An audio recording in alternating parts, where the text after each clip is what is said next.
नमस्कार दोस्तों, Rajiv GS academy में आपका हार्दिक स्वागत है। आज हम लोग करेंगे करंट अफेयर के इम्पोर्टेंट फैक्ट्स, जो टॉप 10 न्यूज़ हैं विद एमसीक्यूज करेंगे कवर। इसको अच्छे से आप लोगों से डिस्कशन करेंगे और इसमें कई सारे ऐसे पॉइंट्स हैं जो कवर करेंगे। ये चाहे वो आपके सिविल का एग्ज़ाम हो या यूपीपीएससी यानी कि आरओ की परीक्षा हो या एआरओ की परीक्षा हो या फिर कोई भी कम्पिटिटिव एग्ज़ाम की परीक्षा हो या फिर वनडे एग्ज़ाम की परीक्षा हो, किसी भी परीक्षा में आपके करंट का जो सेक्शन यानी कि जीएस में करंट का जो सेक्शन आता है उसमें हेल्पफुल रहेंगे। उसमें हम लोग जो बिंदु यानी कि प्रमुख जो बिंदु हैं वो कौन कौन से कवर करेंगे उनके बारे में जान लेते हैं। पहले नेशनल न्यूज़पेपर के बारे में, इंटरनेशनल न्यूज़ के बारे में चर्चा करेंगे हम लोग, और जो खेल कूद होता है उस पर भी चर्चा करेंगे, और जो अवार्ड्स मिलते हैं उनको भी इस वीडियो के माध्यम से कवर करेंगे, और जो इम्पोर्टेंट डेज होते हैं उनको कवर करेंगे, और बैंकिंग एवं अर्थव्यवस्था को भी कवर करेंगे, और जो न्यू यानी कि न्यू जो नियुक्तियाँ होती हैं यानी कि नव जो नियुक्तियाँ होती हैं, तो नए नवनिर्वाचित लोग सदस्य चुने जाते हैं किसी भी आयोग में, उन पे भी चर्चा करेंगे। और निधन हाल ही में मतलब जो प्रसिद्ध कोई भी साहित्यकार हुआ या किसी तरीके से कोई फेमस व्यक्ति थे उनका निधन हुआ, उसको भी इस वीडियो के माध्यम से कवर किया गया है। और साइंस एंड टेक्नोलॉजी को भी कवर किया गया है, विविध घटनाओं पर चर्चा करेंगे। और इसका यदि आप इस वीडियो की जो ये वीडियो है कि आप लोग अगर पीडीएफ चाहते हैं तो आप मेरा टेलीग्राम का जो लिंक है, टेलीग्राम चैनल का जो लिंक है वो डिस्क्रिप्शन बॉक्स में दे दिया गया है, उसमें जाके आप ज्वाइन कर सकते हैं और ये पीडीएफ नोट्स डाउनलोड कर सकते हैं। और कोई भी अपडेट्स आएगी तो आपको टेलीग्राम पे सबसे पहले मिल जाएगी। और यदि आप मेरे पेड पीडीएफ नोट्स चाहते हैं तो आप मेरे ये मोबाइल नंबर दिया हुआ है 7355941312 पे कांटेक्ट करके आप यूपीपीसीएस के या फिर एआरओ आरओ के नोट्स ले सकते हैं। चलिए शुरुआत करते हैं जो आज टॉप 10 न्यूज़ हैं। सबसे पहले जो न्यूज़ दिया हुआ है, राष्ट्रीय जलपान दिवस यानी कि हाल ही में यानी कि कल 27 जुलाई को 2023 राष्ट्रीय जलपान दिवस मनाया गया। इससे जुड़े अन्य भी फैक्ट हैं, उन पर चर्चा कर लेते हैं। राष्ट्रीय जलपान दिवस हर साल जुलाई के चौथे गुरुवार को मनाया जाता है। इसी तरीके से इस साल 27 जुलाई को मनाया गया। इसका जो नेक्स्ट पॉइंट है वो है, यह दिन हमारा ध्यान उन अति आवश्यक तनावपूर्ण गतिविधियों की ओर आकर्षित करता है जो हमें मानसिक शांति और स्वस्थ शरीर के लिए करने की आवश्यकता होती है। नेक्स्ट पॉइंट, राष्ट्रीय जलपान दिवस पहली बार 2015 में ट्रैवलर बियर्स द्वारा मनाया गया था। यूएस आधारित कंपनी की स्थापना 2012 में हुई थी। नेक्स्ट पॉइंट है, संस्थापक अमेरिका में बियर परिदृश्य में एक ताज़ा स्पर्श और लुक लाने के लिए यूरोपीय स्वादों की यानी कि यूरोपीय जो स्वादों को अमेरिका यानी कि अमेरिका के जो स्वाद थे अमेरिका के स्वादों के साथ एकीकृत करना चाहते थे। नेक्स्ट जो न्यूज़ है, टॉप न्यूज़ ये भी है, ये भी चर्चाओं में है, हाल ही में चर्चाओं में चल रहा है। भारत और अर्जेंटीना ने युवा शोधकर्ताओं के द्विपक्षीय आदान प्रदान के लिए समझौता ज्ञापन पर हस्ताक्षर किए, यानी कि एमओयू पर हस्ताक्षर हुए हैं भारत और अर्जेंटीना के बीच। इससे जुड़े अन्य फैक्ट देख लेते हैं। भारत और अर्जेंटीना विशेष रूप से जैव प्रौद्योगिकी और कृषि के क्षेत्र में युवा शोधकर्ताओं और स्टार्टअप के द्विपक्षीय आदान प्रदान पर सहमत हुए हैं। दोनों देशों ने विज्ञान और प्रौद्योगिकी और जैव प्रौद्योगिकी क्षेत्र में शिक्षा एवं अनुसंधान और विकास संस्थानों और उसी तरीके से उद्योगों के प्रतिनिधित्व मंडलों के बीच व्यापक वार्ता आयोजित करने का भी निर्णय लिया है। भारत एवं अर्जेंटीना का चौथा सबसे बड़ा व्यापारिक भागीदार बन गया है, जिसका द्विपक्षीय व्यापार वर्ष 2022 में लगभग 6.4 बिलियन अमेरिकी डॉलर के ऐतिहासिक शिखर को छू रहा है, जिसमें 2021 की तुलना करें तो 12% की वृद्धि दर्ज की गई है। अब हम लोग अन्य फैक्ट जान लेते हैं जो अर्जेंटीना से जुड़े हैं। अर्जेंटीना के बारे में, यानी कि अर्जेंटीना की राजधानी कहाँ है, ब्यूनस आयर्स, और मुद्रा क्या है, अर्जेंटीनी पेसो, और इसके जो राष्ट्रपति वर्तमान में है वो है अल्बर्टो फर्नांडीज। चलिए नेक्स्ट टॉप न्यूज़ है, केंद्र ने 21 ग्रीनफील्ड हवाई अड्डे स्थापित करने के लिए सैद्धांतिक मंजूरी दी है। कहाँ कहाँ दी है देख लेते हैं। सरकार ने देश भर में लगभग 21 नए ग्रीनफील्ड हवाई अड्डों की स्थापना को मंजूरी दे दी है। कनेक्टिविटी बढ़ाने और हवाई यात्रा पहुँच को बढ़ावा देने के लिए ये हवाई अड्डे देश के विभिन्न क्षेत्रों में स्थापित किए जाएंगे। 11 ग्रीन फील्ड हवाई अड्डे पहले से ही चालू किए जा चुके हैं। इनमें से जो 11 ग्रीन फील्ड है, पहला है दुर्गापुर, दूसरा है शिरडी, तीसरा है कन्नूर ग्रीन फील्ड हवाई अड्डा, और तीसरा यानी कि चौथा जो है पांगयोंग ग्रीन फील्ड हवाई अड्डा, और इसी तरीके से कालाबुरागी यानी कालाबुर्गी ग्रीन फील्ड हवाई अड्डा, इसी तरीके से और यानी कि ओरबाकल यानी कि कुरनूल हवाई अड्डा, सिंधु दुर्ग हवाई ग्रीन फील्ड अड्डा, कुशीनगर ग्रीन फील्ड हवाई अड्डा, ईटानगर यानी कि ग्रीन फील्ड हवाई अड्डा, मोपा ग्रीन फील्ड हवाई अड्डा। इसी तरीके से 11 ये जो दिए हैं, एक लास्ट का जो है शिवमोगमा ग्रीन फील्ड हवाई अड्डा भी शामिल है। चलिए नेक्स्ट टॉप न्यूज़ दिया है। नेक्स्ट टॉप न्यूज़ है CERT इन ने अकीरा यानी कि अकीरा रैंसमवेयर पर अलर्ट जारी किया। चलिए इससे जुड़े अन्य फैक्ट देख लेते हैं। CERT इन यानी कि इसका फुल फॉर्म है Indian computer emergency response team ने अकीरा नाम का एक नए इंटरनेट रैंसमवेयर के बारे में चेतावनी यानी कि अलर्ट जारी किया है। यह कंप्यूटर मैलवेयर विंडोज और लिनक्स आधारित सिस्टम को परिलक्षित यानी कि नुकसान पहुंचा सकता है। हाल ही में सामने आया अकीरा नामक रैंसमवेयर ऑपरेशन कथित तौर पर साइबर स्पेस में सक्रिय है। अब हम लोग जान लें रैंसमवेयर क्या है। What is ransomware?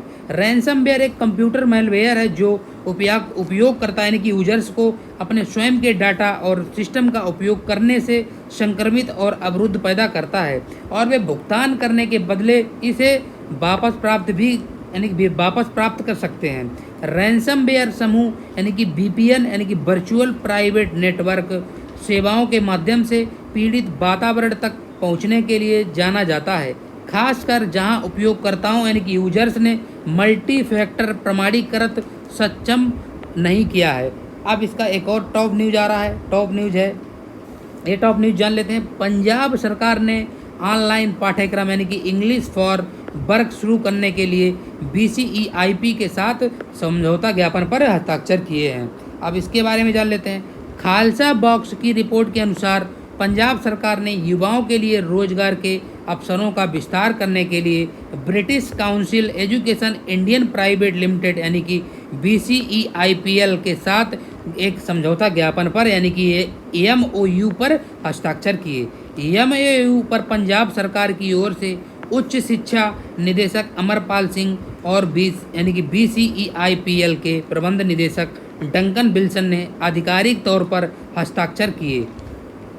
इसी तरीके से अन्य न्यूज और एक टॉप न्यूज़ है, ये खेल से संबंधित जुड़ा हुआ न्यूज़ है। भारतीय भाला फेंक खिलाड़ियों ने लेबनान एथलेटिक्स में 2023 में स्वर्ण पदक जीता। इससे अन्य जुड़े हुए फैक्ट देखते हैं। भारत की अन्नू रानी और किशोर जैना ने बेरूत में लेबनान एथलेटिक्स चैंपियनशिप 2023 में क्रमशः पुरुष और महिला भाला फेंक स्पर्धा में स्वर्ण पदक जीता। अन्नू रानी ने 6 महिलाओं के क्षेत्र में शीर्ष स्थान हासिल किया है। इसी तरीके से उन्होंने 55.32 मीटर का सर्वश्रेष्ठ थ्रो दर्ज किया है।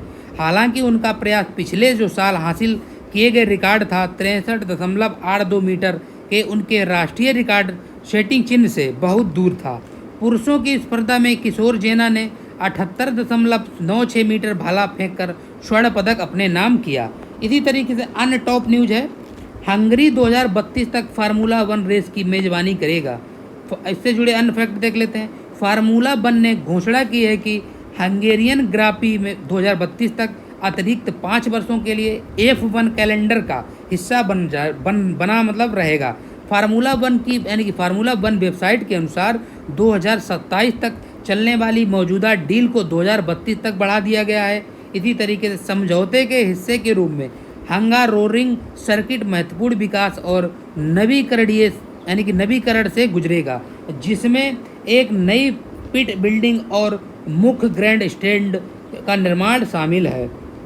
हंगेरियन ग्रापी में 2023 ग्रिड में 5 विजयी रहे और जिसमें लुइस हैमिल्टन ने रिकॉर्ड 8 जीत दर्ज की है। यानी कि जो लुइस हैमिल्टन है उन्होंने अपने नाम 8 जीत दर्ज की हैं। चलिए नेक्स्ट टॉप करंट न्यूज है। हांगनोन कोन्यांग नागालैंड से राज्यसभा की पहली महिला कौन बनी है? अध्यक्ष। चलिए इससे फैक्ट जान लेते हैं। राज्यसभा में नागालैंड से पहली महिला सदस्य फांगनोन कोन्योन ने सदन की अध्यक्षता की। फांगनोन कोन्यांग उपाध्यक्षों में के पैनल में नियुक्त होने वाली पहली महिला सदस्य बनी हैं। वह नागालैंड अप्रैल यानी कि 2022 से राज्यसभा के लिए चुनी जाने वाली पहली महिला बनी है और संसद या राज्य विधान सभा के किसी भी सदन के लिए चुनी जाने वाली राज्यों की दूसरी महिला बनी है। चलिए नेक्स्ट न्यूज है। नेक्स्ट न्यूज दिया है तेनजिंग यानी कि यांगकी अरुणाचल प्रदेश की पहली महिला आईपीएस अधिकारी बनी है। यानी कि इन्होंने ये पहली महिला ऐसी हैं जो अरुणाचल प्रदेश की जिन्होंने सिविल सर्विसेज का एग्ज़ाम क्वालिफाई किया है। ये आपके सिविल के एग्ज़ाम को लेके बहुत इंपॉर्टेंट फैक्ट है क्योंकि इससे क्वेश्चन पूछ सकता है आपके यूपीएससी के एग्ज़ाम में या स्टेट पीएससी के एग्ज़ाम में। यानी कि चलिए इससे जुड़े अन्य फैक्ट देख लेते हैं। तेनजिंग यांगकी अरुणाचल प्रदेश की पहली महिला आईपीएस अधिकारी बन गई हैं जिन्होंने संघ लोक सेवा आयोग यानी कि यूपीएससी का एग्ज़ाम परीक्षा जो है 2022 में सफलता हासिल की है। तेनजिंग यांगकी ने 545वीं रैंक हासिल की और अरुणाचल प्रदेश की पहली महिला आईपीएस अधिकारी बन गई हैं। यांगकी ने इससे पहले 2017 में अरुणाचल प्रदेश लोक सेवा आयोग यानी कि एपीपीएससी परीक्षा उत्तीर्ण की थी। नेक्स्ट टॉप करंट न्यूज है वायुसेना दिवस परेड और फ्लाई पास्ट प्रयागराज में आयोजित किया जाएगा। इससे जुड़े अन्य फैक्ट दिए हैं, अन्य फैक्ट को देख लेते हैं, अच्छे से कवर कर लेते हैं और आप लोग इसको अच्छे से पढ़ेंगे। इसका जो लिंक है मैं टेलीग्राम में यानी कि इसका जो पीडीएफ नोट्स है वो हम आपके टेलीग्राम में डाल देंगे। टेलीग्राम से आप लोग इसको डाउनलोड करके अच्छे से प्रिंट आउट लेके पढ़ सकते हैं। भारतीय वायुसेना ने 8 अक्टूबर 2023 को अपनी 31वीं वर्षगांठ मनाएगी। यानी कब? 8 अक्टूबर 2023 को वायुसेना दिवस मनाया जाएगा। देश के विभिन्न हिस्सों में वायुसेना दिवस समारोह की मेजबानी की गई। परंपरा को ध्यान में रखते हुए इस वर्ष वायुसेना दिवस परेड और वायु प्रदर्शन उत्तर प्रदेश के प्रयागराज में आयोजित किया जाएगा। औपचारिक परेड वायुसेना स्टेशन बमरौली में आयोजित की जाएगी जबकि हवाई प्रदर्शन संगम क्षेत्र में होगा जो प्रयागराज में गंगा और यमुना नदियों के सुरम्य संगम पर होगा। वायुसेना दिवस समारोह एक सप्ताह से अधिक समय पहले 30 सितंबर को भोपाल में भोजताल झील के पास हवाई प्रदर्शन के साथ शुरू होगा। आज का ये जो इम्पोर्टेंट ये टॉपिक था, बहुत ही इम्पोर्टेंट टॉपिक है सिविल के एग्ज़ाम को लेके। अब हम लोग करेंगे जो टॉप 10 करंट के एमसीक्यूज हैं उनको अच्छे से कवर करेंगे और अच्छे से जानेंगे। ये बहुत इंपॉर्टेंट क्वेश्चन है, इनको आप अच्छे से समझेंगे। इनको आप किसी भी एग्ज़ाम में आप देखने को आपको मिल सकते हैं, चाहे वो वनडे एग्ज़ाम हो या फिर कैसा भी एग्ज़ाम हो, चाहे वो सिविल का एग्ज़ाम हो, किसी में भी आपको देखने को मिल सकता है। चलिए कर लेते हैं क्वेश्चंस। राष्ट्रीय जलपान दिवस हर वर्ष किस दिन मनाया जाता है? ऑप्शन दिए, ऑप्शन ए दिया है जुलाई का चौथा गुरुवार, ऑप्शन बी दिया है जुलाई का चौथा मंगलवार, ऑप्शन सी दिया है जुलाई का चौथा सोमवार और ऑप्शन डी दिया है जुलाई का चौथा बुधवार। इसका जो राइट आंसर होगा वो होगा ऑप्शन नंबर ए, यानी कि जुलाई का जो चौथा गुरुवार है उसको राष्ट्रीय जलपान दिवस हर वर्ष मनाया जाता है। चलिए नेक्स्ट क्वेश्चन है, नेक्स्ट क्वेश्चन देख लेते हैं। भारत और कौन सा देश विशेष रूप से जैव प्रौद्योगिकी और कृषि के क्षेत्र में युवा शोधकर्ताओं और स्टार्टअप के द्विपक्षीय आदान प्रदान पर सहमत हुए हैं? ऑप्शन ए दिया है इंग्लैंड, ऑप्शन बी दिया है न्यूजीलैंड और ऑप्शन सी दिया है अर्जेंटीना और ऑप्शन डी दिया है दक्षिण अफ्रीका। इसका जो राइट आंसर होगा वो होगा ऑप्शन नंबर सी, यानी कि अर्जेंटीना। यानी कि जो चलिए नेक्स्ट क्वेश्चन देख लेते हैं। नेक्स्ट क्वेश्चन है केंद्र सरकार ने देश भर में कितने नए ग्रीनफील्ड हवाई अड्डों की स्थापना करने को मंजूरी दी है? Option A 15, option B 18, option C 21, option D दिया है 30। इसका जो राइट आंसर होगा वो होगा ऑप्शन नंबर सी, यानी कि हाल ही में केंद्र सरकार ने 21 ग्रीनफील्ड हवाई अड्डों को स्थापना की मंजूरी दे दी है। अब नेक्स्ट क्वेश्चन है, नेक्स्ट क्वेश्चन दिया है यानी कि 4 नंबर अकीरा जो हाल ही में चर्चा में है यह क्या है? ऑप्शन ए रोग, ऑप्शन बी है मिसाइल प्रणाली, ऑप्शन सी है सरकार की योजना और ऑप्शन डी है इंटरनेट यानी कि रैंसम वेयर। इसका जो राइट आंसर होगा वो होगा ऑप्शन नंबर डी, यानी कि अकीरा एक इंटरनेट रैंसम वेयर है जो क्षति पहुंचा सकता है। चलिए नेक्स्ट क्वेश्चन है किस राज्य सरकार ने ऑनलाइन पाठ्यक्रम इंग्लिश फॉर वर्क शुरू करने के लिए British council education India private limited BCCIPL के साथ एक समझौता ज्ञापन पर हस्ताक्षर किए? ऑप्शन दिए हैं, ऑप्शन ए दिया है उत्तर प्रदेश, ऑप्शन बी दिया है गुजरात और ऑप्शन सी दिया हुआ है राजस्थान और ऑप्शन डी दिया है पंजाब। इसका यानी कि जो राइट आंसर होगा वो होगा ऑप्शन नंबर डी यानी कि पंजाब। चलिए नेक्स्ट क्वेश्चन देखते हैं। नेक्स्ट क्वेश्चन है 6 नंबर। बेरूत में लेबनान एथलेटिक्स चैंपियनशिप 2023 में पुरुषों की भाला फेंक स्पर्धा में निम्नलिखित में से किसने स्वर्ण पदक जीता है? Option A Kishore Jena, option B है शिवपाल सिंह, ऑप्शन सी है नीरज चोपड़ा और ऑप्शन सी जो है वो दिए हैं देविंदर सिंह कांग।